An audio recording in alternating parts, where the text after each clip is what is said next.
And we're back. It's Warhammer and Wings. Will, how are you doing? I'm all right. How are you? I'm pretty good. I'm good. Good. I'm happy. I'm good. Good. That's what we like. What we're going to talk about this evening, Will? This evening we're going to talk primarily about the Terminus Decree. The Terminus Decree. What's that? Well, listen and find out.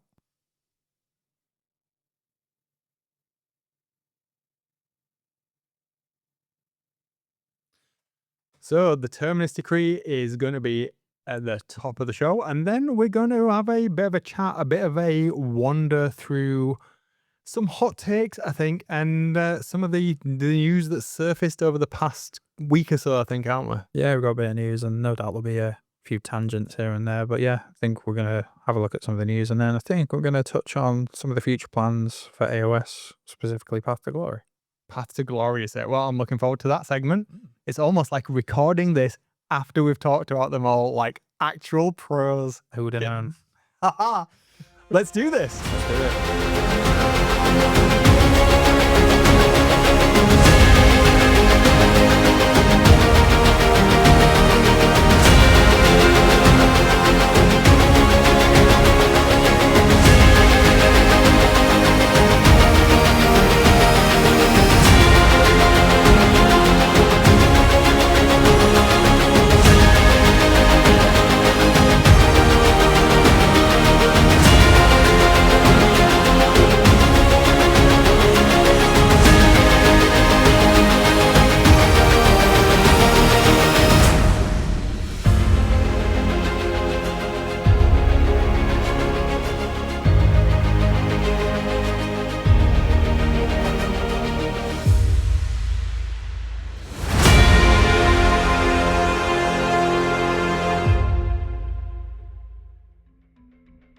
Held in a simple wooden box that only the Supreme Grand Master may open, the Terminus Decree details the Emperor's final command to the Grey Knights chapter. The Master of Mankind can never be allowed to leave the Golden Throne, either return to life, reborn in another's body, or ascend to some kind of warped entity. And if he does, the Grey Knights must return him to his terrible duty. Indeed, they were created with this possibility, this event in mind. A task beyond the abilities of any other force in the Imperium. The decree offers no guidance on how such feats might be achieved, for it is neither a weapon nor a magic formula. Rather, the Grey Knights would themselves be the weapon on such a desperate day, one that would likely have to cut a path through the ranks of the Custodian Guard and many others to see its duty done. Games Workshop has dropped us a mysterious nugget of law that's, as I say, set the internet chattering a bit, and the jury seems to be out whether it's a good thing or not. Confirmed in the new Grey Knights Codex, the Terminus Decree is the final order issued by the Grey Knights themselves before the Emperor was placed within his golden throne following his mortal wounding from his son Horus. That's fair. I mean, that's pretty much what it is. And I mean, you'll have heard it in the intro. That was what's been dropped in that new Grey Knights. Grey Knights? Yeah, Grey Knights. What am I thinking about? I don't know what I was thinking about there. The Grey Knights, the more I've said it, the weirder Grey Knights sounds in my head. Say Grey Knights again. Grey Knights again. Yeah, so this is what's been dropped in the actual new codex, isn't it? And it's interesting. Well, I'm just going to ask you straight away. What do you think about this? How it's, just tell me. Talk to me, dude. It's a strange one. I like it and I don't like it. I think it's a cool bit of lore, and I'm always down to read that, but it kind of got me thinking about the wider ramifications of it. So I don't know where you want me to start. I've got quite a lot that I could say on it, but I think, I think I've been thinking about what it could mean down the line rather than in the here and now. Yeah, I've given it some thought myself, and I think there's two ways that I'm looking at this.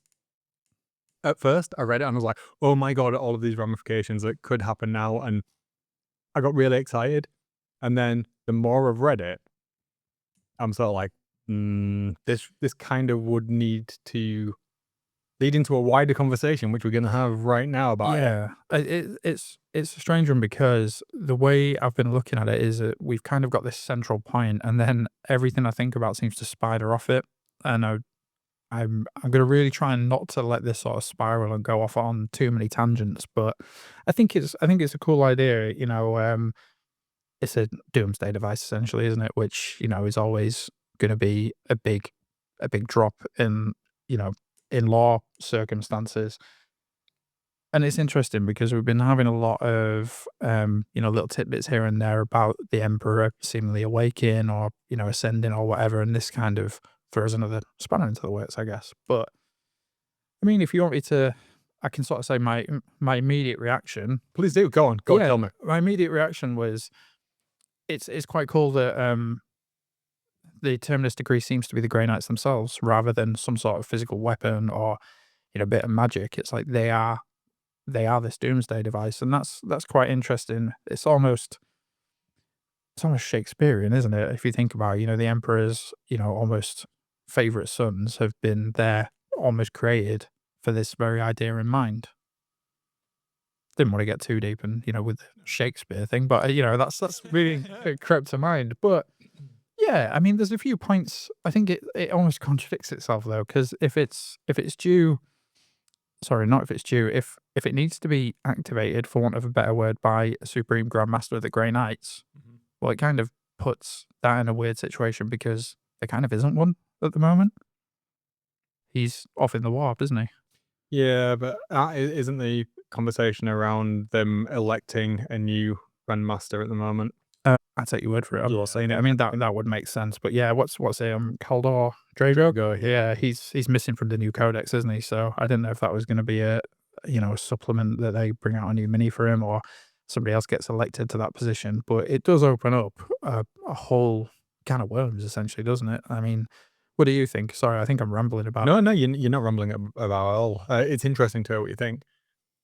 I'm not there for it now. No, I don't like this Okay. at all. I'm sure we're gonna have conversations about why we don't think this should be possible, but it feels firstly, I mean, it feels really clunkily written, and I know it's a description of what the decree is, so I would like to see the kind of the actual decree, but some of the wording is just it doesn't have the gravitas that I would have thought the Terminus Decree being unveiled would have, regardless of what the subject matter is. So that's a little bit of a pretentious kind of take on it.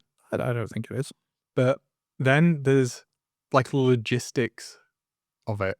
So it's, I mean, at the grain, this insinuate. I thought, and this may be my lack of knowledge about the Grey Knights because I'm not a huge Grey Knight fanboy. I don't really know much about them.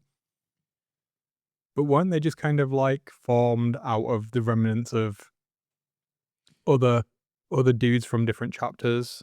The Knights Errant weren't they? Which I think were the I mean, there's going to be holes in our sort of knowledge here. The Knights Errant were initially formed from that. Yeah, I mean, I think it was Garviel Loken, Garrow, and, you know, a couple more from the traitor legions, from the guys that stayed loyal. And I think that's what ultimately they became. But, you know, they've got the Emperor's gene seed just solely there. They're all librarians, aren't they? You know, did they have his gene seed? Is it? Oh, is that confirmed, or is that real? I don't know. I didn't think they did. I thought it was just a. Maybe it's not actually confirmed. I thought that was the case. I might be wrong. Correct me if I'm wrong, guys. You know, we're not experts by any means. I thought that was the case, but yeah, I think that's the case. But yeah, they were meant to be these sort of holier than thou, like super Astartes kind of thing that were almost aside from it. And what I'm thinking now is, well, they're solely loyal to the Emperor, not to the Imperium. So is this teasing the start of a civil war? That's the way I'm thinking. I don't know if I'm running before I can walk here, but that seems to be what's being teased. Yeah, I mean, I think it would. Clearly, they are loyalist to the Emperor, but from my understanding of what I've read, and again, I keep caveating this, I'm not a huge Grey Knights person, I thought they were down with the like with the ecclesiarchy, that they were the kind of guys pulling the strings, and they had their own direction for the most part. If they saw some type of demonic invasion, then they were all over it. But they were also kind of utilized more from the ecclesiarchy and Okay. that side of things. So I think if there was some subversion there, it'd be with kind of them on their side rather than Yeah. Marines or something. But I mean, it's interesting what you say about civil war. It clearly states in the decree that they're going to have to go ham on the Custodes, get back to Terra. I mean, I know. Is there a homeworld? Is it like Mars? It's one of the moons, isn't it? It's one of the moons. One of the moons somewhere. Is it on Mars? Titan. I want to say Titan. Yeah. I don't know if it is.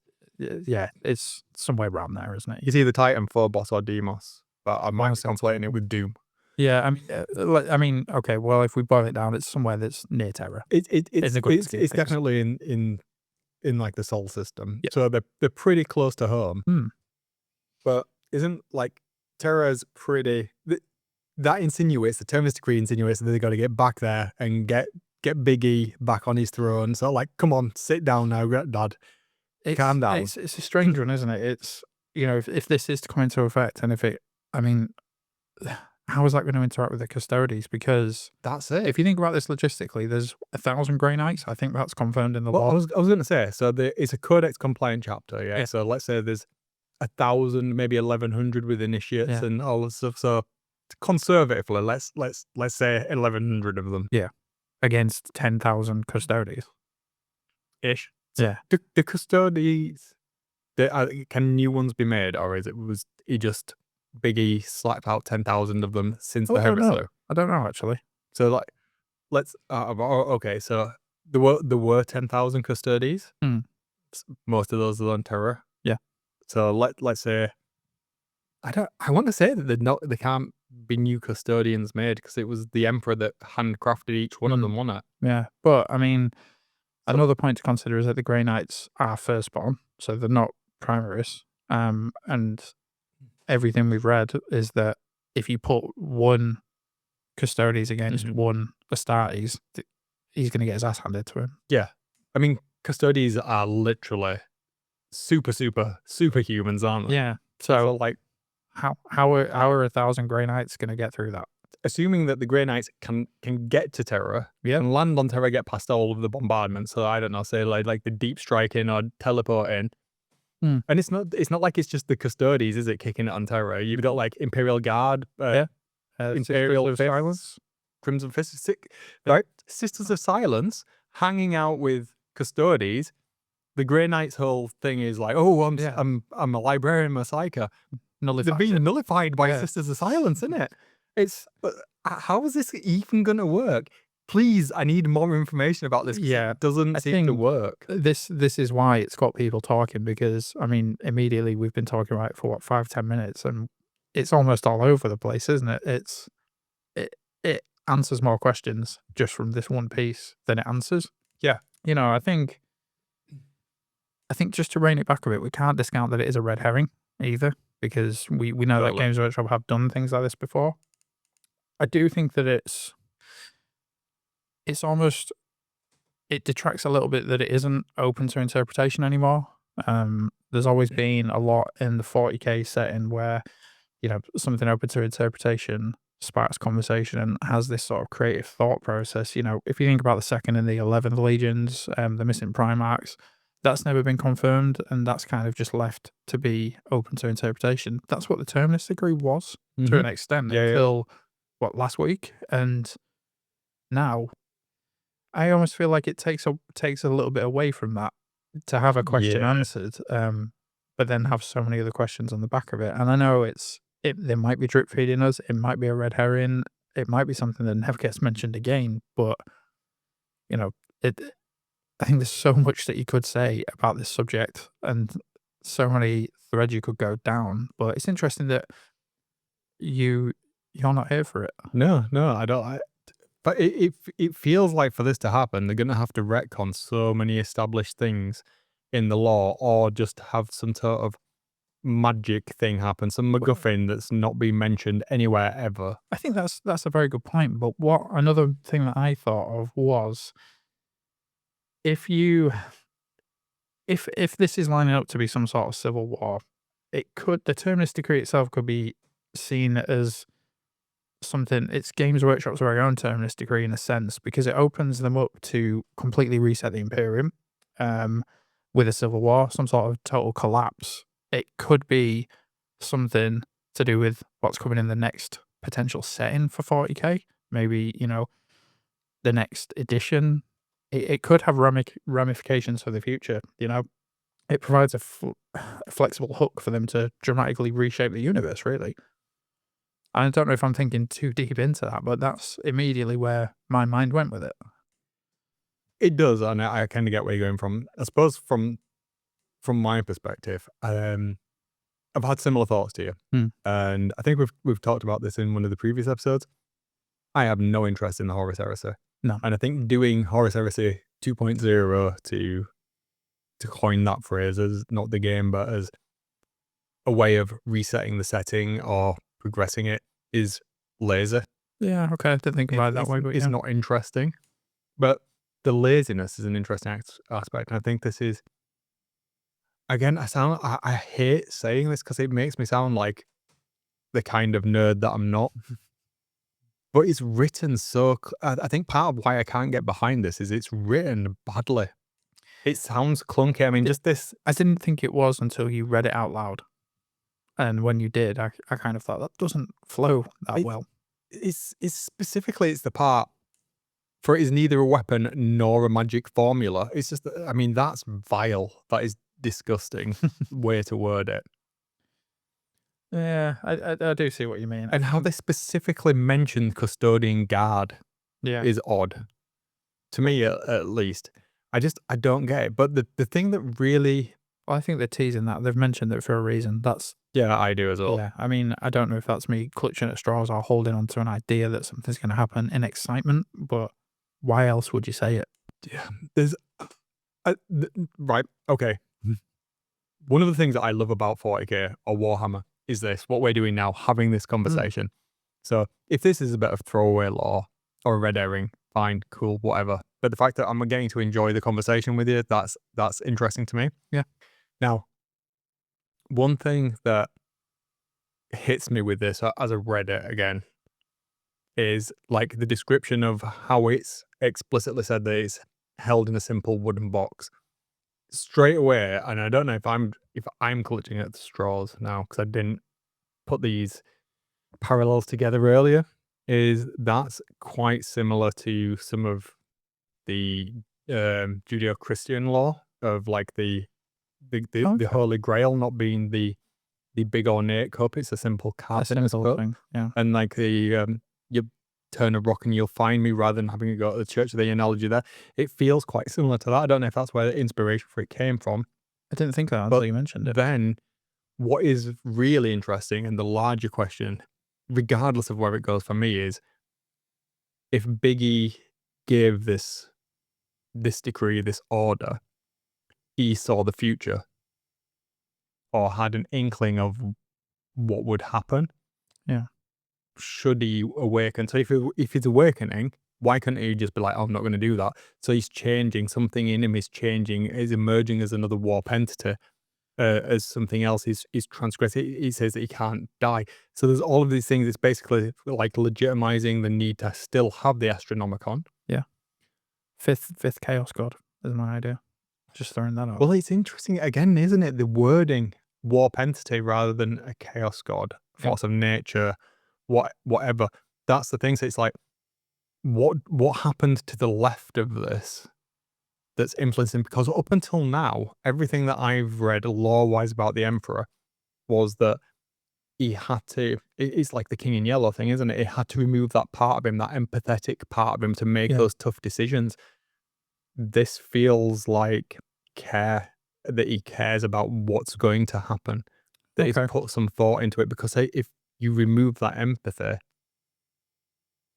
and he ascended to something and humanity survives that in a different form, they're still surviving. I can't reconcile one with the other if that's the case, and that coupled with this description, the simple wooden box, that tie to what I've just said about like how it's kind of putting him almost like as a comparison with one of our Yeah, religious icons. which is ironic because he didn't want to be Exactly. revered as a god. So Is that why it's we all got of these parallel? it's all of these things, isn't it? That where it's like, oh, this is a really interesting like little snippet of lore, but its delivery seems overly deliberate. Like they've tried to stuff in a lot of things there for it to be too much of a throwaway piece, but that's somehow influenced how it's come across as it's too structured in that respect, and that's just made it clunky.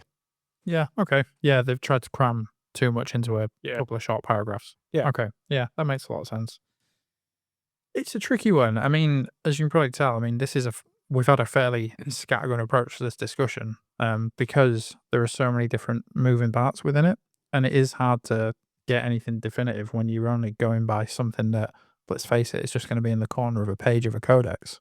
It's yeah, I think if we if we dial it back to be a fail safe as a last resort thing, what it screams to me is that a last resort is going to be needed, and that is something that is going to happen relatively soon, in law terms, let's say. So if we take a step back from what it means in the here and now, do you think that it does mean that there is going to be some sort of reset or some sort of monumental shift in where 40k is going? Or is that a different conversation? I don't think they'll reset it. No? I hope they don't reset it. Excuse me. I think if they reset it, that's a massive cop out, and it would just upset too many of us. Yeah. I think if they could do a time jump and then keep the setting, perhaps, but I really hope they don't. I don't want that. It's just like retcon what needs to be retconned, and do something interesting and daring and grimdark that fits in with the universe. I know you need to sell units. I get it. It's a business, but don't shy away from the difficult conversations. And so that happens to be I feel like everything is coming to a head at the moment, and things it's almost like we're traveling to a specific point, and that is inevitable. And I think I'm not trying to say that anybody's written themselves into a corner, not as such, but it feels like there is a sense of inevitability at the moment, that there is going to be some sort of turning point. Something is going to happen, I think, and I think this is going to be involved with it. Whether or not it is the Terminus Decree that is activated or comes into effect, I don't know what the wording would be, but I feel like that is going to be something big. I hope they don't do anything with the Emperor. I think that is too much. Anything that sees him coming back to the setting effectively makes everything else pointless, doesn't it? He's so OP, or perceivably so OP. Untouchable. Yeah. I mean, it's just a bit of a rook between him and the Chaos Gods at that point, isn't it? Yeah. Everything else is just collateral damage, and I think one of the interesting elements, or possibly the most interesting element in the setting, be it 40k or AOS, is that we've got all of these super soldiers and everything, and all of the other stuff, chaos gods and monsters rocking around, but it's seeing it through the eyes of the people that aren't necessarily mental, super powered humans and monsters. It's having that backdrop as soon as you make it just a marvel. Yeah, I think that's a very clear distinction between Age of Sigmar as well, because I think Age of Sigmar, you very rarely see what's going on in the world through the eyes of the everyday people, where you do see that more in 40k. Maybe not everyday people as such, but you get perspectives from more rank and file soldiers, be they Space Marines, which I guess you probably won't call them, but you get a lot of stuff from Imperial Guards perspective. You get more of that sense of horror, that sort of sense of just endless war that's very different to Age of Sigmar, where it is more character driven and it's more heroic, I guess, in a nature. I guess I think let's pick this up in the next segment, because there's some stuff there that I definitely don't agree with and I really want to talk about. Okay. So I've literally just finished a book, and I didn't enjoy it, Right. but I will counter that, and I think you should read it and be interesting to get your take on it. So we'll pick it up in a minute. Yeah, I hope they don't do anything with the Emperor coming back. What I think they should do is use this as an opportunity to kind of rethink the Citrix Maledictum. Okay. I think that's probably something they need to do and see the unification of the segmentums. And because does Dante even know that the lion's back yet? He knows Gulliman's back, innit? Because he made him. As far as I'm aware, no, but I think you're more up to date on that front than me. So I think that would be interesting, definitely. Yeah, I agree with what you're saying, but I think I have a very different take on this. I do think that something needs to change. I don't know how much longer. I mean, how long can they keep churning out the same old? The Emperor's on the throne. He's dying, but he could be waking up. Like something's happening, and then what to just say? No, we're just going to stick with this for the next 20 years. Do you think that that's likely? Okay, it's an interesting question. I think perhaps they've somewhat the difference being years ago. Perhaps we've seen progression certainly over the past 10 years. We've seen progression of the narrative, whereas previous to that, the universe was a setting to have your games in. Yeah, and I think making it a story has made some issues where before the story was whatever you decided the story was for your world. Now we've become invested in this evolving universe, these characters that we really feel passionately about. We want to see what's going to happen next. It's always that. Yeah, and you can only dangle the carrot for so long, and I get that. Yeah. But the Emperor as a carrot is just so big, so golden, so shiny, because he's a big old beacon in the warp. So he's got plot armor then. He needs to have the plot armor. I think if anything, what they need to do is have the Empress remain on the golden throne as a psychic presence or something, and get rid of the fact that he's going to come back at almost that precipice of, is he going to be reborn? Is he going to ascend? Is he going to just wake up and like, hey, I'm restored? Whatever it is, they do away with that and then almost kind of do a soft reboot of what that is now, create some new lore that kind of puts him to the side where he is there, he's untouchable. Yeah. And we can't really have him because he is so OP, and then concentrate on all of the other things. Because there's still an infinite amount of stories we can have. Then, okay, taking all that on board, and I'm not trying to catch you out or anything here, but why explain what the Terminus Decree is then? Why even bother? Sorry, I mean, I'm not trying to put you on the spot, but I feel like this has been put here for a reason. I mean, and if they aren't going to do anything specifically with it, why have they gone to the length of printing it? And why have they gone to the length of mentioning the Custodian Guard? I mean, what's the only other alternative that the Emperor wakes up, let's say, and the Grey Knights have to, he wakes up, wants to stretch his legs, and the Grey Knights have to slap him back on the throne. What other plot points could you do with it? I mean, could it be a trick by, I don't know, chaos? Putting my big my big hat on, my big pointy head, chaos dwarf hat perhaps, and looking at it pragmatically from a non-law point of view, perhaps the reason behind this law is, all right, we've just got the new Grey Knights Codex. That range is an old range. We were literally talking earlier when we were looking at Murfield Minis, weren't we? Yeah. Saying like how derpy some of those sculpts look. Yeah. This could be a lead in, is to get people excited about Grey Knights, to get people excited about Custodians, because that's another old range. The Custodes don't fit scale-wise or anything like that. Yeah. With the current ranges. The Grey Knights, they need to be upscaled. The kind of taking a backseat with the Firstborn Primaris thing now. We just have Marines again, so they'll probably just upscale those. It's getting people excited for that new range. There's been rumors that the next launch box is going to be Grey Knights and something else. Yeah. Perhaps this is setting up a way to get a launch box of Grey Knights and Custodes into one box. Yeah. So I suppose if we take the emotion out of this and look at it from a business perspective, it's got people talking. It's got me and you talking. And I know, that doesn't mean much, but the amount of people I've seen talking online, in Facebook groups, Instagram posts, Reddit, especially some forums, a lot of people are talking about it, and maybe that's all it was, to get some buzz behind some new Grey Knights. Because I mean, I'm as much of a Grey Knights fan as the next person, but it's mainly due to how they look, and I'm excited to see what they're going to come up with. If they bring out some new Grey Knights and a Grey Knights kill team, I'll buy that probably. I'm not going to be buying a whole army to play 40k, but I think that's a cool idea. I think you're absolutely right there. I mean, both of those factions could work as kill teams. Yeah. I mean, great. I suppose keeping my big Chaos Dwarf hat on, I hate being this guy sometimes because it's awful to think about the thing that I love so much like this. But if you think about it from a business perspective, yeah, and I know it's unlikely that you would get 2 Imperial factions in the same launch box, but you're setting up a narrative here where you can do that. Yeah. I suppose if we were going to go halves on the box, you would take the Grey Knights. I'd take Custodes because I don't like Grey Knights' ridiculous helmets. And I don't like Custodes. So that would work. So we're in for this fictitious box that doesn't exist yet. So this all one at least.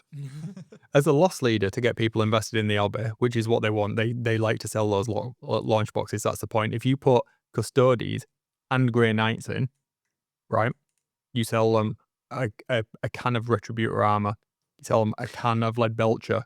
Both of these armies are fast to desktop, super powerful, quick win, feel good armies. Custodes just like beast most things. Yeah. Grey Knights, if you want to be like, ooh, psychic and all this, that's a really good loss leader starter box to get people invested in the new range that they would sell. Low Even level if it's count as well. Didn't think of that. Okay, so if we take your tinfoil hat off or your Chaos Dwarf hat off, and and that Balrock is not tinfoil. Come on. if that comes to fruition, and that is a starter box, is this the plot point to pit them against each other to sell that box? Yeah. So what's the outcome of this in law terms? Because it's going to need extrapolation on the back of that these two forces are going at it.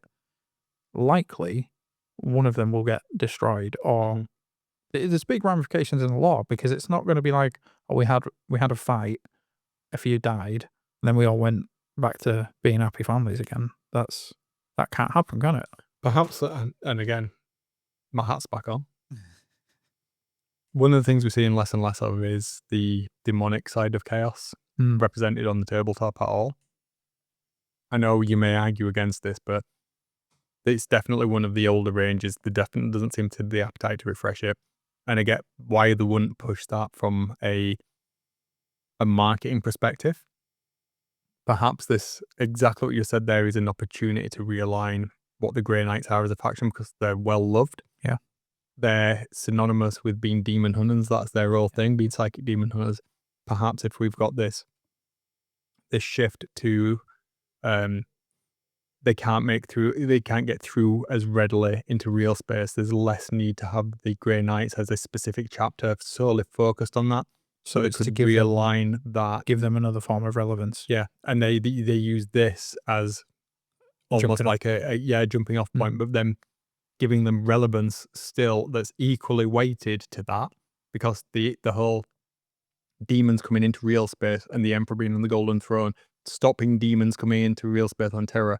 There's a synergy there, isn't there? Yeah. So by having them make sure that the Emperor sits his ass on the throne and can't get off to stop the demons coming in, you're getting rid of the demons, thus getting rid of a point that stops you marking it to the younger audience and that whole really visceral, grim, dark, hellish look and feel. And then it renders them obsolete. Yeah. Okay. But they have that purpose now. They're not moved away from their demon hunting origins, because they're stopping the demons coming through by keeping the Emperor on his throne. But they could then focus more on perhaps psychic governance, for lack of a better term. Doing the dirty, not the dirty work, but doing the skunk work hops of like the ecclesiarchy, getting rid of rogue psychers, stopping them, making sure the demons are kept in check in the warp by proxy of other psychics trying to usurp the Emperor, get him off the throne, all of this. So I think it's a way, perhaps it could be a way of reframing the Grey Knights without getting rid of them, and also taking the opportunity to update the aging Custodes range, which is, I'm there for that. I think it's great. Neither of those two factions are massively into, and this is just all theory crafting on my part. I don't know, but it kind of makes sense if we take a very passionate hobby law heads off and look at it more as a business proposition of why you would want to do that. Okay. Yeah, no, it does make sense. Time will tell, won't it? I think to me, it's just very strange that why now? Why are we clearing this up after however many years of speculation about what the Terminus Decree is? That kind of answers, well, that could be why. It doesn't make a lot of sense. I think we do have a very polarizing opinion on this. I do dramatically think that 40k needs some sort of shift. I think it needs a big change, and I'm talking with my emotions here rather than a businessman's head. And what you say about, well, that doesn't make a lot of sense business wise. I get that. I'm excited to see what pans out. I mean, it could be nothing. It could be everything. Oh yeah, It's yeah, and it's the not knowing that's sparking conversations like this. That's something that I'm excited about. Well, I think there's wider ramifications if we do go down the law route. I think that's more interesting to people to listen to rather than talking about like, well, I think our sales aren't projected quite as high as they should be. What we need to do is repurpose the Grey Knight. Yeah. Sounds too much like work, doesn't it? Yeah, it absolutely does. But what they could do as well is, I do think we need a death of a major character, like a proper hard death, like dead. But not the Never coming Emperor. back. Emperor's too big to do that to. However, big he is, but thinking about what's said here, imagine the Emperor starts to come back. Whose life is linked to the Emperor? Intrinsically. It's fucking Dante, innit? Dante's foreseen his own death. Yeah. And it's defending the Emperor. I'm sure it's defending the Emperor. It's like in that final, perhaps that's what it is. Perhaps this is how we see Dante finally die. Yeah, I mean, It dude's been kicking around for a long time, hasn't he? And that kind of, that move, that does everything that we've talked about. It gets him from one side of Citrix Maledictum to another. So perhaps there's then a route through, a stable route through, or the closure of the Citrix Maledictum. That would then close that big old rift, making it, fulfilling the business side of Games Workshop, getting rid of demons or making them less visible in the universe. Dante gets what he wants, and a well-loved character finally gets like the full-on axe to the head, dead. Yeah. The Emperor would have come back, or is coming back, or was waking up, and that's how Dante died. So like that fulfills that plot narrative, all closed, but he's not, because whatever gets written. And we get to see the Blood Angels, who are one of the better chapters, arguably. Yeah. One of the bigger, more popular chapters. Very much. See a new chapter master. See some all new lore written. Everybody's aware of who's where and what now. We're starting to see the consolidation of the core legions come back, and loose ends. that's it. And we're starting to see the Imperium actually start to take back, to eventually claw back the war that they're pretty much losing to chaos in the Nids at the moment. And that makes sense with the return of a couple of Primarchs as well. That's it. I think there's a lot that's going to happen there. You being the Dark Angels fan as well, I think there's going to be something big's going to happen with the Lion. It has to, doesn't it? I'm hoping something big's going to happen with Vashdar, because I need more Vashdar in my life. Yeah, you're a big fan, aren't you? I'm a huge fan of Vashdar. I don't know. I think, I do genuinely think something big needs to happen. I don't know what that is. I don't know how it's going to be linked to the Terminus Decree, but I think this is going to be the spark that lights the fire. I know that's a bit, bit pretentious, but I think astronomical. Yeah, I think it's going to be a starting point for something. That's how I'm looking at it. What would you like to see at the starting point of? Go on. What if this is the kickoff to you? What you theorycraft for me? I've given you an idea of what I think. I want to see a civil war. I really do. I know you say it's it's lazy writing and it's Horus Heresy Mark II. I like that idea. I really do. I want to see brother against brother again, in a different setting, in a newer world, maybe for different reasons, maybe on different sides this time. I want to see a big shift in this, and if the Emperor does die, chances are he's going to return it in some form anyway, isn't he? Because he's a perpetual. That's the word. Yeah. So he could come back in a different form, and he could be enraged. He could be, he could come back as absolute nutter, couldn't he? And start stoving people's heads in. We don't know. I think it needs. Well, it was very well adjusted the first time round. Well, I just think we need. I'm not trying to speak for anybody else. I want to see a big shift. I want to see some more excitement. I want a reason to put my hand in my pocket and buy some more books. because I'll be honest, my interest in 40k has waned quite a lot.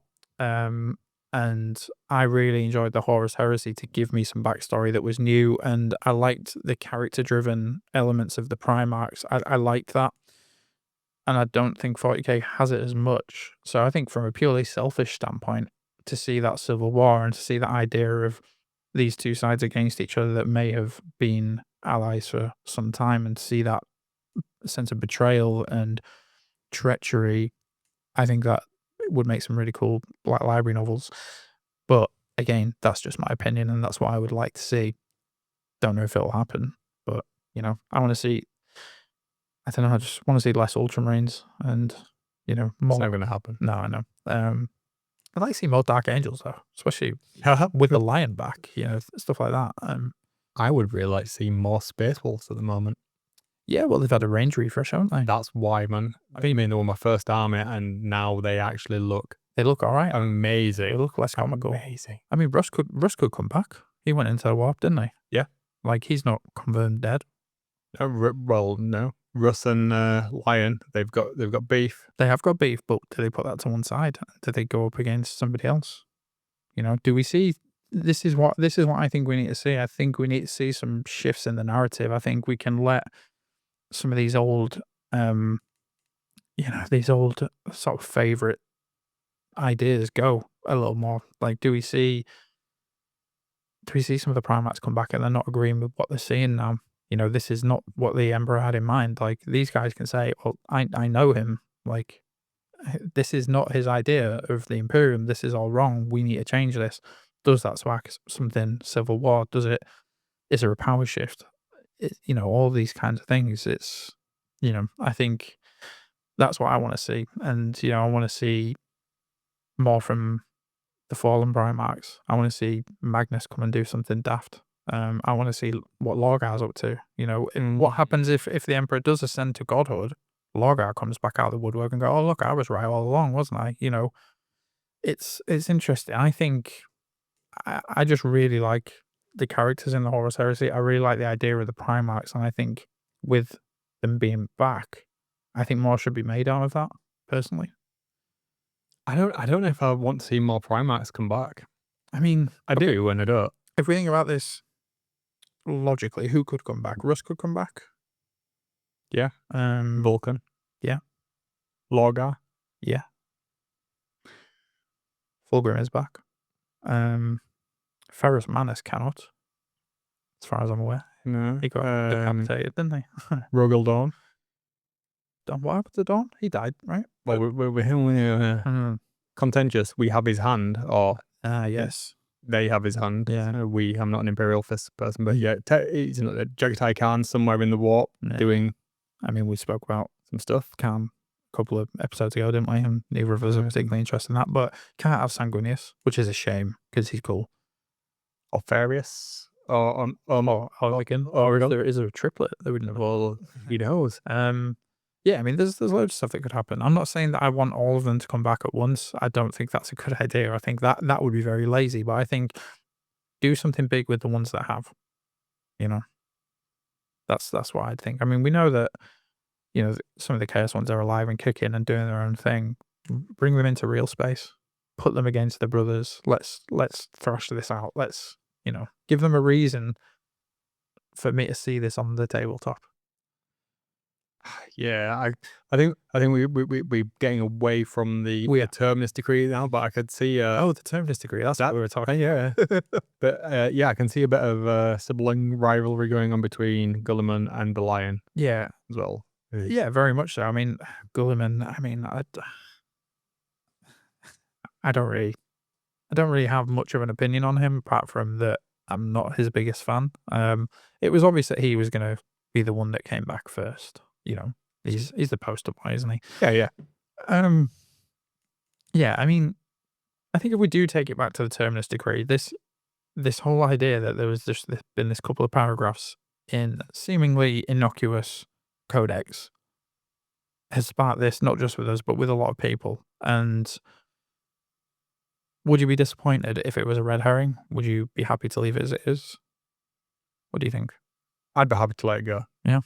Yeah, I think it breaks more than it fixes. Yeah, I think it does. I think I've mentioned this or alluded to this, but I do think it takes taking some of the mystique away from it could be seen as a bad move.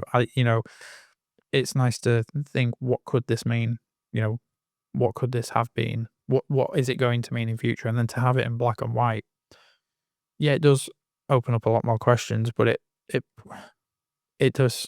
detracts from its gravitas somewhat, I think. Agreed. Yeah. I think I can sum it up with, just because you can doesn't mean you should. Shall we talk about something else? Hello, future editing Wayne here. We actually carried on this conversation after we finished recording the segment, and we were going to come back and record an add-on to the end of it, and we totally forgot because we were busy playing Warhammer. So I'm going to go over by myself without Will, who I'm missing greatly as my partner in crime, my co-presenter here, and just tell you what we waxed lyrical about. And it was pretty much the conversation around having Grey Knights and Custodes in a launch box and how this might work and why this might work from a lore and a business perspective. So obviously everything we've talked about around the Terminus Decree has been that the Grey Knights might not be able to win that fight. They may be able to, who knows, but we're going to assume that it's probably not going to be the case now. Putting that launch box together and having 2 Imperial factions in a launch box, if the Grey Knights are going to be phased out and replaced with a new generation of Grey Knights, putting them in a launch box with Custodes that is a fairly old range as it is, with updated Custodes, might be a good way to do it. Also, as a barrier of entry for new players, if you wanted to split the box with a friend, perhaps me and Will would buy the box, I'd take Custodes, he would take Grey Knights. Getting those on the tabletop and getting people gaming with them, with a reason why you would have 2 Imperial forces fighting, is pretty good from a business perspective. Also, they're both pretty easy to paint. I mean, you can effectively just smash some Retributor armor or another gold color on one faction, some silver on another, a couple of washes, and you're pretty much good to go. So as a very fast tabletop method of getting people playing the game, invested in it, and using that as a loss leader to get people wanting to play more, to buying that new Ranger as you refresh them, perhaps going into 11th edition. That might be a really good way of reducing inventory that's there, phasing out old models, introducing new models, and giving a reason why you would have 2 good guy, big air quotes, factions in the same launch box. That might work, mightn't it? Who can say? But also from that perspective of what we talked about earlier, phasing out the demons, if you take out the utility of the Grey Knights as the demon hunters in the Imperium, getting the Emperor back on the Golden Throne so that they can't come through the warp, that's the whole gist of it there, then it kind of makes it a little bit more redundant why you would have the Grey Knights longer term. So repurposing them to more as, rather than demonic hunters, demonic gatekeepers, and having them repurposed there, so you're still keeping people's armies intact in the game without removing them and annoying people, but just changing their lore a little bit to progress the narrative. That kind of works as well. So all just ideas that we were talking about, but we wanted to let you guys know. We won't forget next time. We're sorry. Back to the show. I think we term this out. Yeah, I think so. I think this is probably something we'll end up coming back to when something else gets dropped eventually. But yeah, I think it's good to have these conversations to get excited about. It is. I'm hoping we're not going to get a Horus Heresy. Oh, I am. I know. I mean, Let's I have to start interviewing again, Will.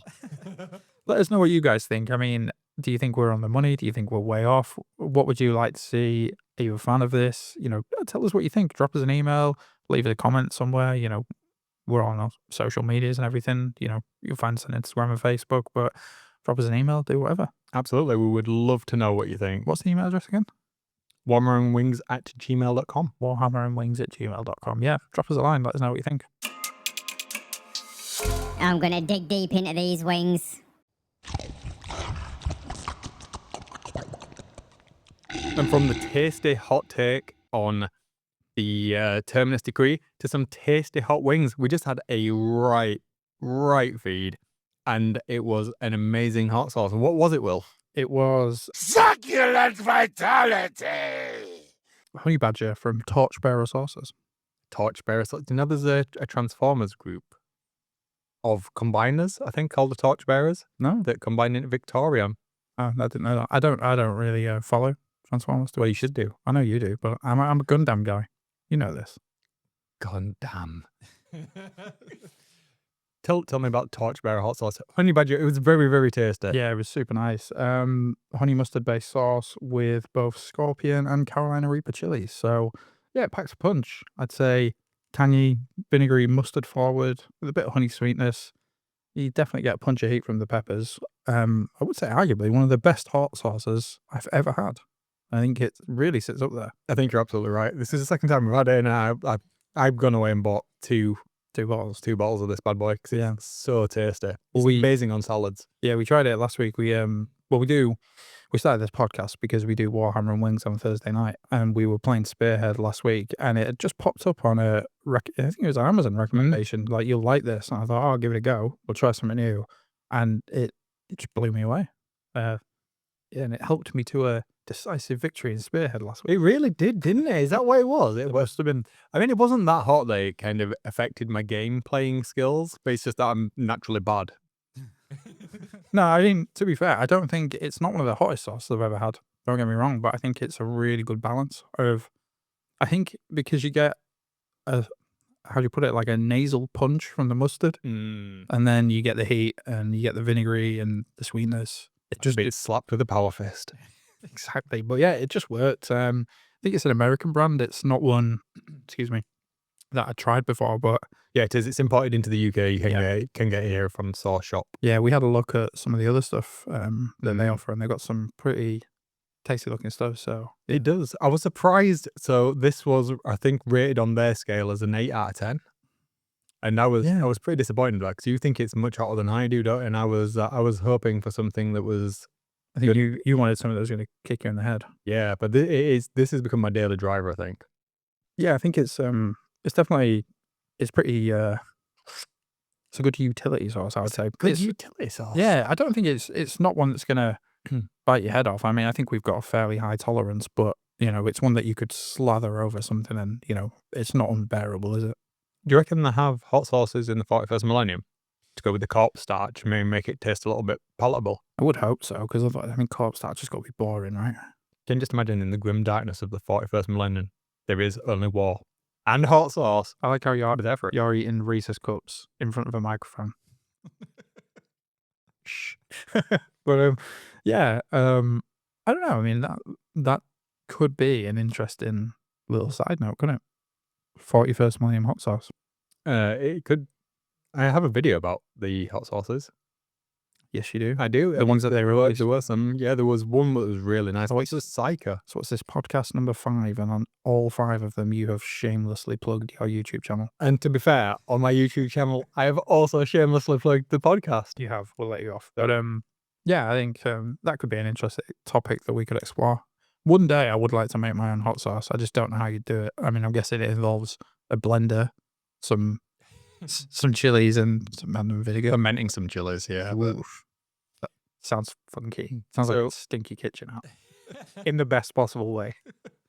From a hot take to hot sauces to some hot takes. So I'm just going to throw these things at you because I've been wanting to talk about this for a while, and this is probably going to get some perhaps negative comments from people. Oh, you're going to throw just a super quick hot take? I'm gonna throw one in there because we're going to talk about it anyway, aren't we? So go on then. I don't like any of the Grand Cathay stuff. I don't get it. I genuinely don't get it. I'm sorry, I know. Well, I think you've probably gathered by now that we're not big fans of the old world, but I mean, you sound super unhappy about them. So I would say that I hate the range. I know. Hate the range? I know. Yeah. Tell me why. All of the. I just don't like the aesthetic. I don't think it has. I appreciate the old world lore. I know Grand Cathay was a thing. I know where it's supposed to sit in the geography of the world and stuff. But for me, that range doesn't fit in with the look of anything else. And I thought this of Cities of Sigmar.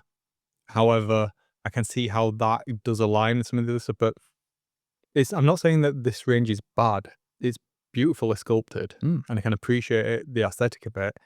but I personally don't like it. I can't see it fitting in. All I can see when I look at it is how it is, to me, not Warhammer. I don't know what it is. I really, really hate it. That's interesting. And I know I must be wrong because everybody else is just like, oh my days, this is glorious. And it's just like, There's no right or wrong. So all of the painters are smashing out gorgeous painted versions of it. And even the painters that I really, really, really, really like, I can't get behind that East Asian aesthetic. there's a bit of an irony there of what you just said about Cities of Sigmar, because I saw a really cool conversion that somebody did with that what's the flying thing from the Cathay range? The dragon. No, it's Oh, like the a, balloon thing. yeah, it's like a balloon, but it looks like a lantern kind of thing. Yeah. Somebody had converted one of them with some of the cannons from the Cities of Sigmar range, Okay. and that looked really cool. Maybe I should have showed you that. I don't know if it Yeah, maybe I I- should. I don't think it'd change my mind on the entire range, which is why I've gone through it. I've had to look at it on the GW's website and kind of work through it. It's like, what is it? Because I was trying to put my finger on what I didn't like about it. And I can't put my finger on anything specific other than I think it's just my lack of interest and appreciation of that East Asian style. Because with the Askerian vampires in my Soulblight armor, the warband, Yeah. I'm the same with those. I don't like that aesthetic. It seems so un-Warhammer-y. I know to me, and I don't know what it is. Is it because it's grounded in, it's grounded in actual sort of history from the real world? Yeah, perhaps. Maybe. I think that's what it is. I think there's the argument isn't that everything is, and it's probably even more prevalent in 40k with certain things, but I think because I wasn't into Warhammer Fantasy Battle, and as you've said, we're not into Old World, I think seeing that compared to pretty much everything else in that range, seeing them sit alongside more fantastical elements, Yeah. that juxtaposition is really jarring to me visually. It's like, because I can't get away from the fact that it is just like East Asian. I think if I was playing like a rank and flank army game where I was playing like a Chinese based army or Chinese themed army, something like that. Yeah. In the real world, set in like a period accurate one.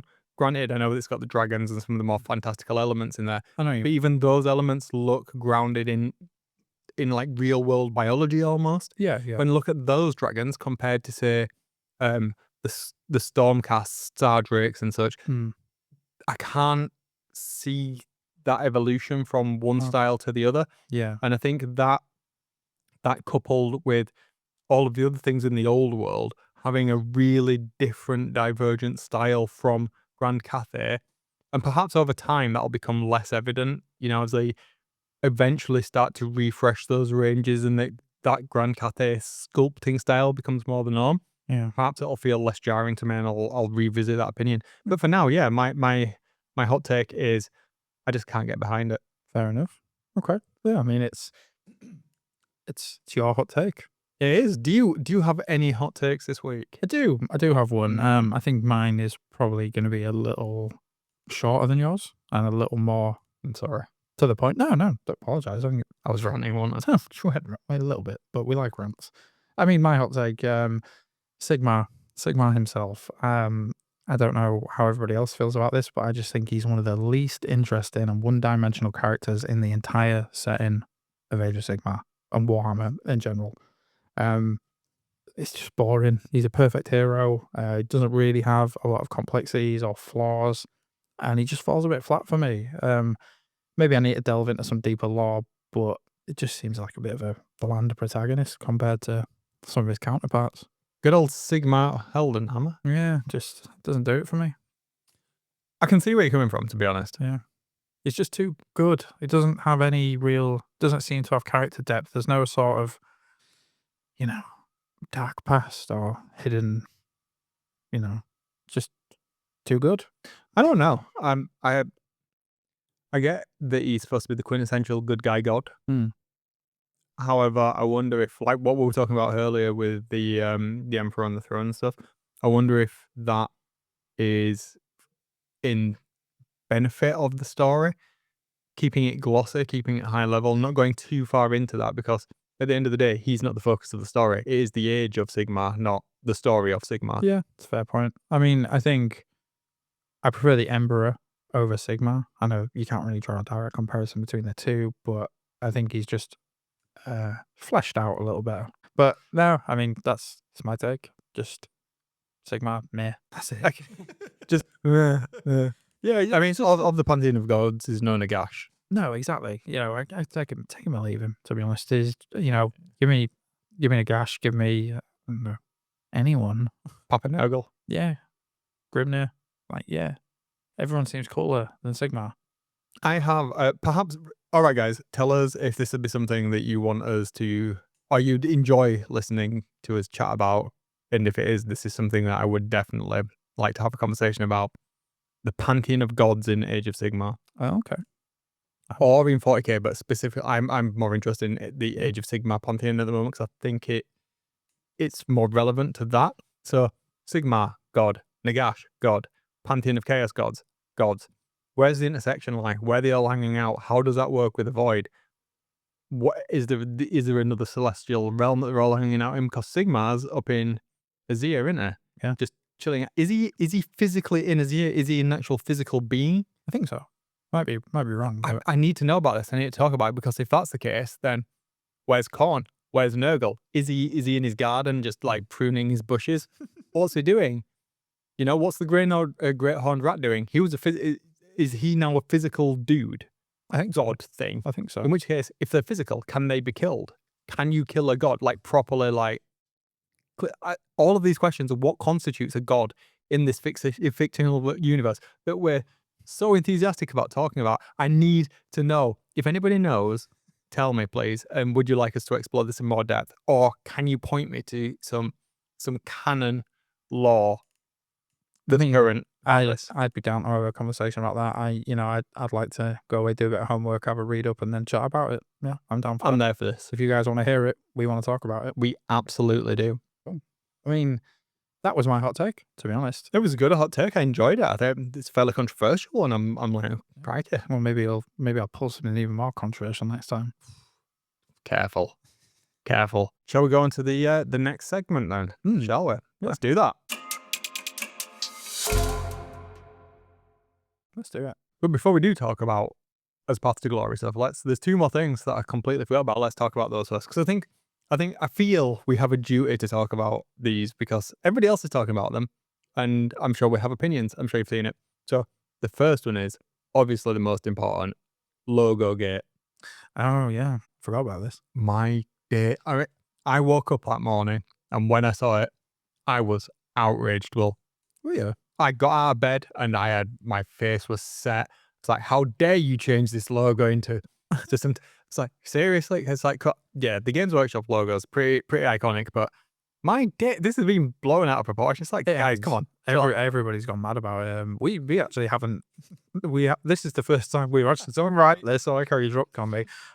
My opinion, I don't care. It's the old logo, right? Pretty much, yeah. Yeah, I mean, what does it need to be? It says Games Workshop in a font.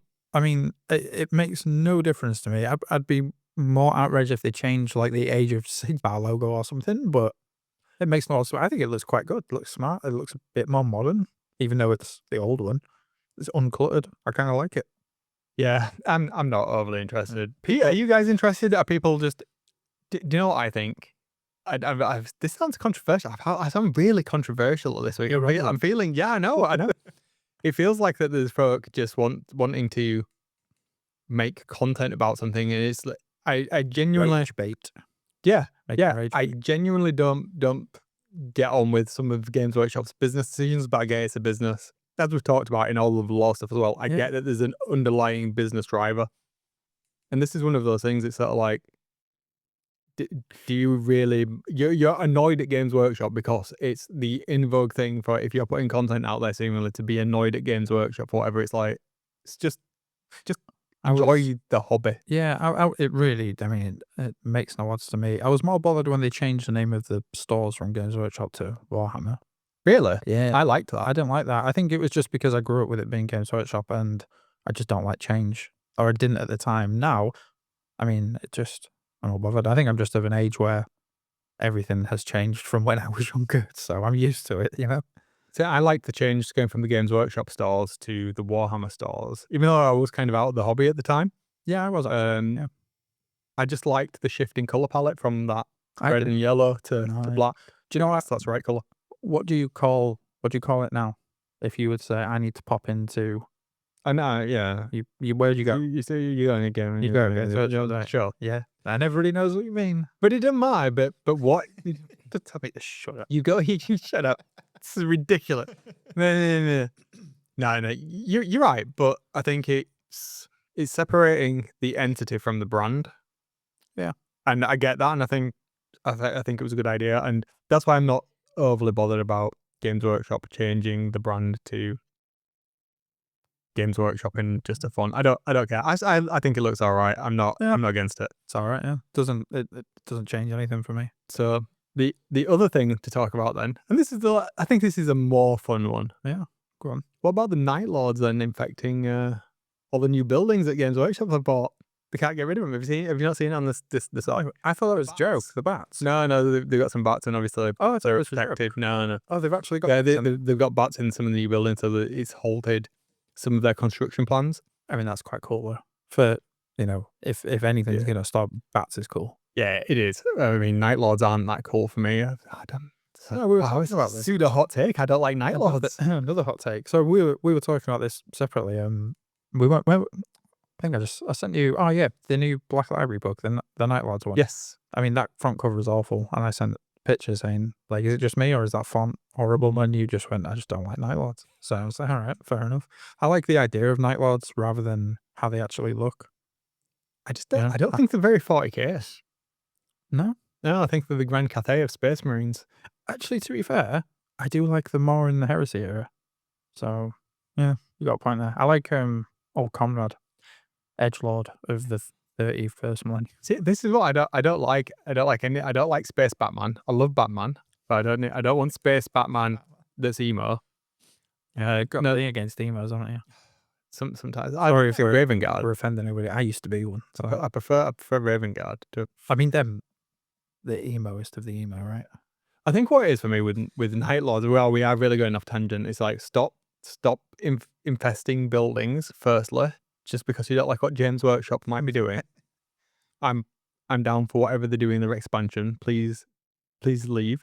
But no, with the Night Lords, they don't fit the grim dark aesthetic for me, and the whole bat motif is so on the nose. I know people say the Space Wolf thing is on the nose, but the Night Lords just seem out of place. And I have listened to some of the audiobooks. I've tried to read some of the books.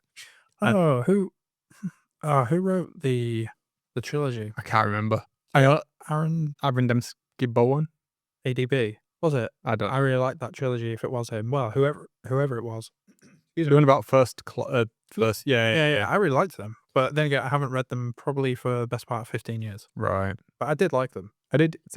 Everybody else that I know that's recommended to them, I think 3 people recommended to them. I was like, right, perhaps I should give them a go. I couldn't get into them, but that's just a me thing. I like it. I like reading them more than seeing them, if you know what I mean. I think my idea, when you read something, you have a very different interpretation in your head of what it looks, and leaning into that horror element really works, because I always think reading something horror specific, you think of something more horrific than when you see a sculpt in plastic of a Night Lord that doesn't look that menacing.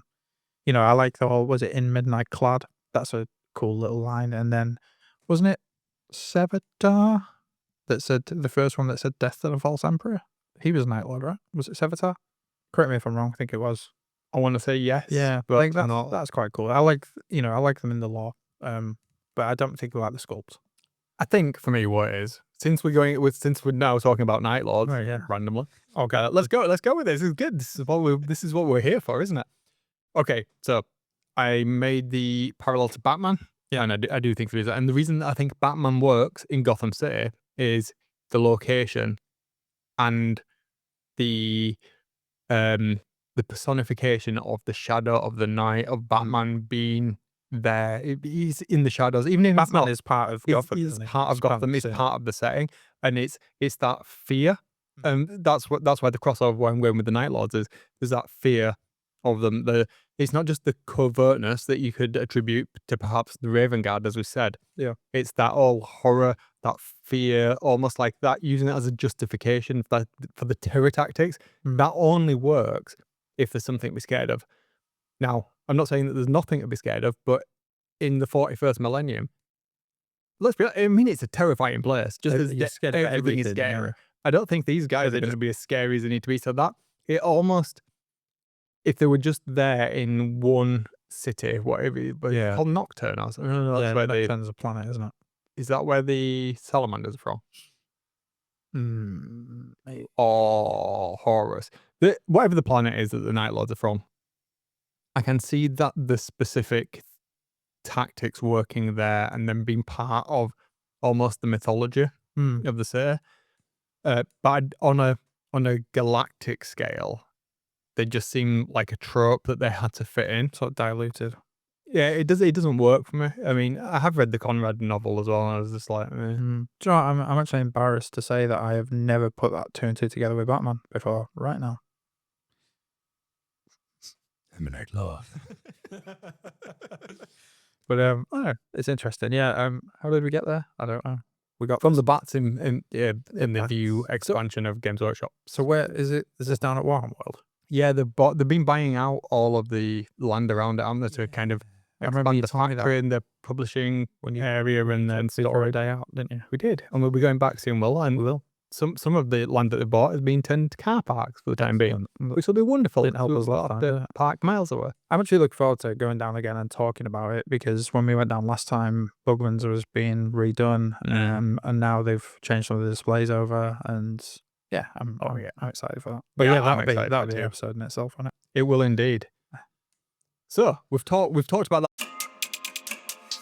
Let's get on to what we're actually going to talk about, which is Path to Glory. Oh, more bats. More bats indeed. Vampire bats, you might say. Thank you a lot. Come on, keep on going. I can't. I suck at it. Come on. Anyway, Path to Glory. What are we doing? Tell the listeners what's the plan that we've got. Well, the idea is we're going to have a somewhat regular segment going forward. So let's start by first saying we recorded this after the last episode, but obviously you recorded it after the last episode, you say. But we actually recorded the previous episodes kind of in an odd order. They got restructured. So some of the feedback we got and we've tried to change wasn't reflected in the Taking a Bite Out of the Gravelords episode compared to this one. So I think an easy way to explain that would be we did our episode 0, then our next episode is the one that's going to come out next will be the 4th episode. Did that make any sense? This will be the 4th episode. This one is the 4th one, but by the time this comes out, we'll have a 3rd one, which was actually the 2nd one we ever recorded. So we recorded it quite a while ago, and the style's a bit different, and you probably even realise that we were finding our feet, and we still are to an extent, but we still think it's a good enough podcast to release. We had some good chats. Oh yeah, absolutely. And some of what we talked about in that podcast is coming through to this, but now we're actually moving a little bit further forward in our hobby, rather than just making podcasts about the hobby. We actually do it as well. So what we wanted to do, and what we're probably going to do anyway, but it'll be useful to know if you guys like this kind of thing. This is the sort of content I think we would want to listen to when we're struggling to find. So Path to Glory, what is it? Well, that's a good question if you don't know. So stop mocking me, Will. I can't help it. It's just, I'm glad you asked. I'm glad you asked. Path to Glory is a narrative version of Warhammer. Age of Sigmar. So rather than us just playing matched play or open play, we're going to go through a progressive, slow burn escalation campaign, and we're going to build a narrative, a story, a world, and a vision around it. That sounds super pretentious, but we're excited about it. We've created our own characters, backstories, lore. Some of us have gone as far as to create heraldry, family trees, that sort of thing, because we're sad and we like to do that. He's talking about himself, by the way. Don't tell anybody. I will be doing the same. And we want to elaborate on that and tell you guys what that lore is. So sometimes we're not even going to know what the other one has written. So between each of the games, as we progress forwards, we're going to tell a story, aren't we? Yeah, absolutely. I think that's, you probably gathered by now why we like this hobby. We like the fluffy side of things. We like the lore side of things, and we've got some really cool ideas. And we want to share it with you. We were going to play the game anyway. One of the reasons we started this podcast is so we could do something like that. You know, we were looking for this kind of content that, you know, we struggle to find. So yeah, hopefully you guys like it, but we're going to be playing Path to Glory, and we've got some super cool ideas. I mean, if you listen to the podcast that was released before this, we alluded to it, and my army has changed completely. So yeah, We're going to also change the logo now. Well, we are going to have to change the logo, actually. I'm glad you said that. But yeah, we'll be changing tact quite quickly. I've decided to go with a completely different army. You have not, but I'm excited. I'm more excited now than I was back then. yeah, I can tell. Yeah, you genuinely seem like you give a damn about this army, or is that I give did a damned about it? give a damn. Yeah, I mean, I did give a damn before. Don't get me wrong, but I feel a bit more Excited. yeah, just a bit more enthusiastic about this one. I just feel like I probably pulled the trigger on a faction for the wrong reasons. And that's fine. You know, I can come back to them. I'm talking about Fire Slayers. You know, I still have a lot of love for the Fire Slayers. We're going to be playing Underworlds. I'm probably going to use the Chosen Access for that. I still got my Spearhead. I still got a load of models to build for them. I will play AOS, you know, full fat AOS with them eventually. But for now, yeah, they're on the back burner. That's it. So what we're asking you guys then, I suppose, is not for permission. We're going to do this. We think it's going to be fun and interesting as well. But how far would you like us to go? What would you like to know about? Give us some ideas of what you'd like to hear us talk about. Explain to each other. What shouldn't we explain to each other and just do live as we're recording it?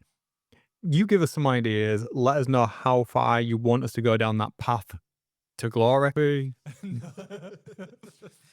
And we'll put something together, because I think this is a little bit different to what most people are doing in the hobby space. We're not going to have meta lists or anything. In fact, this is part of the conversation that we've had over the past couple of days. I put 2 lists together, and one of them was thematic, wasn't it? Yeah. And it's like what I wanted to play, what I like, what I enjoy, but I know it's not optimal. Yeah. And the other one was just like, well, I don't want to do this. It doesn't fit in with the story that I've crafted. And it's taken me a little bit of time to kind of adjust to that, even though we've not played any games yet. So there's going to be no meta game stuff on there.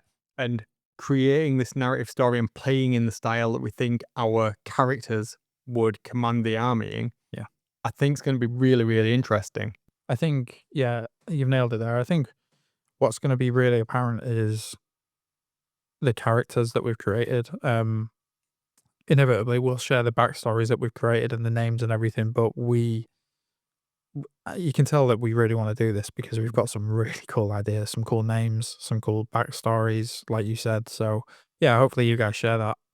You know, we both like that horror aesthetic, so you know, we're gonna have a specific setting. We're gonna have tie-ins with possibly other games. Yes. Shall we talk about that? Yeah, you can. Should we talk about different gaming systems to craft different elements of the story? So when I originally interviewed Will for his role as friend and co-presenter, seemingly that he's fallen into, one of the things I did in the presentation that I gave him was I showed him my aspirations for having a universe, no, not universe, not that quite grandiose, for crafting a world, a story, using a couple of different gaming systems, from using things like a quiet year to create a setting and a backdrop to where something might be set, to using a microscope and explorer to zooming in on specific moments in time, and then playing the game through the lens of the narrative version of it. So in this case, Path to Glory for the battle elements of it, and then perhaps even using something like Warcry for more intimate settings, more intimate battles, or now as we're we've just said perhaps using underworlds, but then zooming back out to having that army-wide path to glory or spearhead, all of these different things tying together to tell a story. We've missed a couple. Did I? Yeah. What? Curse City Oh, Curse City, of course. and And come on, I can't, a role-playing game set in Ulfencamp. oh, yeah, I was thinking that. I can't remember what it's called. Spellbound. Spellbound, that's it. Yeah. So we've got multiple platforms where we can, you know, spin this narrative, and that's, you know, we're going to start off small with Path to Glory, don't get me wrong, but I think eventually in time, when we get our heads around it and things start to develop, we're gonna branch out into the different forms and, you know, keep it all relevant. That's it. And I think using the different gaming systems as almost like side quests and exploring certain details in that world is going to be really rich. I mean, it takes away from just playing a competitive game of Mathhammer and having just the flavor of an army being reflected in stats. We're actually playing towards the really utilizing the elements that make that army what it is, be it vampires, ghosts, dwarfs, giants, who knows, trees. Well, funny you should say all of those things, Will, and I'm glad you did.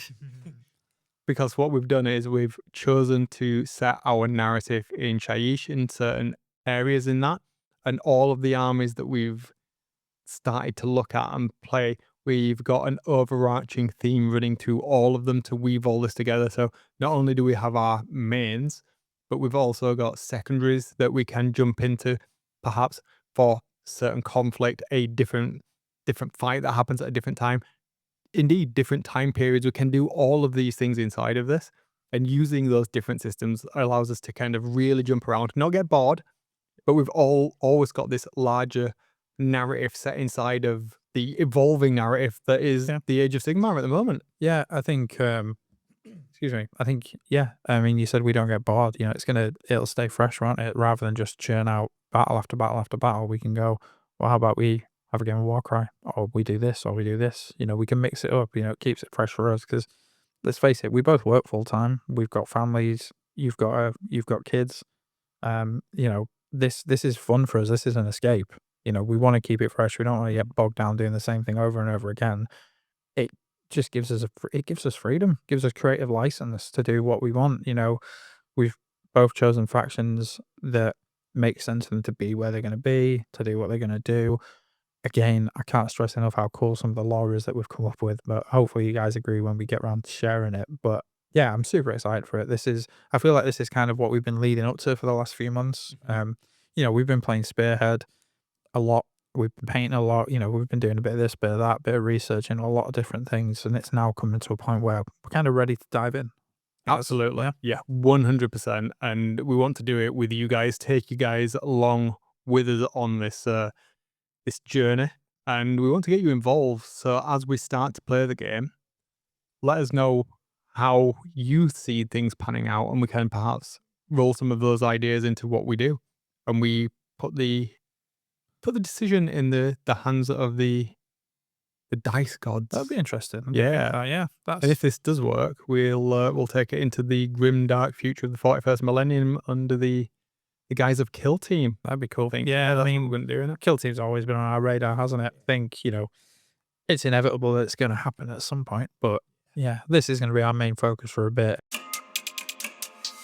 You know, we never thought we'd have this many people listen that have been listening to this. So, you know, once again, thank you all for listening. And we do want to hear some feedback from you. If that is just a comment on Instagram, if it's a comment on Spotify, YouTube, if it's an email, like I say, feel free to drop us an email.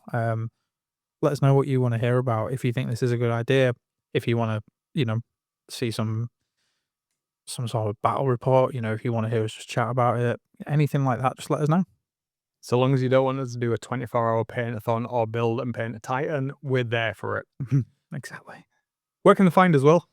They can find us on Instagram, Warhammer and Wings, Facebook, Warhammer and Wings, Spotify, Warhammer and Wings, YouTube. Guess what? Is it Warhammer and Wings? It is, yeah. We're on all there for now. We'll probably branch out a little bit further down the line, but, you know, still early days. So, yeah, check in with us on there. Instagram, you know, we post sort of updates to what we're doing hobby-wise when we're recording, so that's a good place to, you know, interact with us as well.